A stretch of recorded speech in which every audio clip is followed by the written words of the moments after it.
So last night I watched the video of this poor guy that had $3 million worth of XRP stolen from his hardware wallet. So I haven't really looked into, and I don't recall him sharing much of the details about how he was securing his private keys. I think the type of wallet that he was using was the Elefani. I can't remember the type of wallet, but it reminds me of the importance of once you get to a certain level of Bitcoin, and I'm going to only talk about Bitcoin. I don't think anyone should be buying cryptos. I think cryptos are all a casino. There are merits that Bitcoin has over the other cryptos. The primary one being that there's a founder, there's a team, there's centralization, it's sitting on their servers. There's usually pre-mined coins, so I would go as far as to say that almost all of them are scams. Really, the true monetary network is Bitcoin. The way I coach my private clients is once you get to, I'd say, about $1,000 worth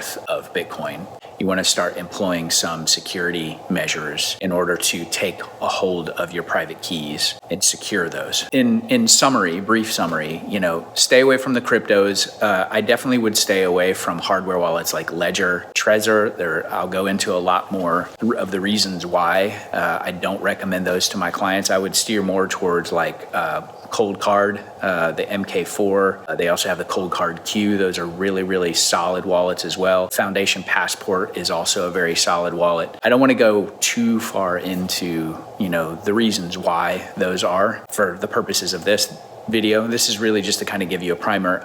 I worked with the premier self-custody company in the Bitcoin space for about 6 months. And so these guys are like cybersecurity experts. So I got a lot of training on how to think about Bitcoin self-custody. One of the first things that you can do if you're thinking in that direction is to go ahead and set up a free Proton email account. You want to start thinking about your internet security and just some cyber security basics. I've got a link in the video description below with a link to set up a free Proton account. So Proton is awesome. It's end-to-end encrypted email, so you want to start, having some of those practices in place.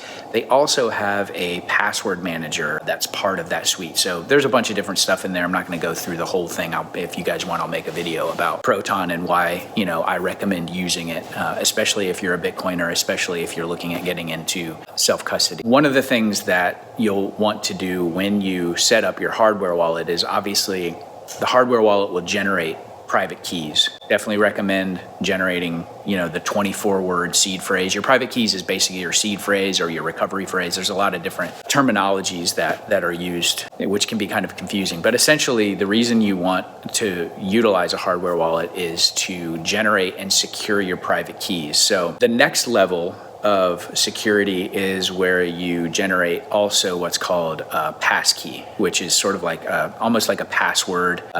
Again, not going to go into a lot of the the details around that. If you guys want, just let me know in the comments below, like how deep do you want to go on this? I've even thought about putting together like just a free PDF guide on like, okay, once you've gotten $1,000 worth of Bitcoin and you're looking at getting a hardware wallet, maybe even running a node, this is sort of the direction that you want to head, as a Bitcoiner. Now, apart from all of that, most of you guys that are kind of attending to this content are in that process. And this is what, a lot of us are trying to do, take personal finance content and Bitcoin content and sort of marry those, because it's my conviction that Bitcoin is the new personal finance.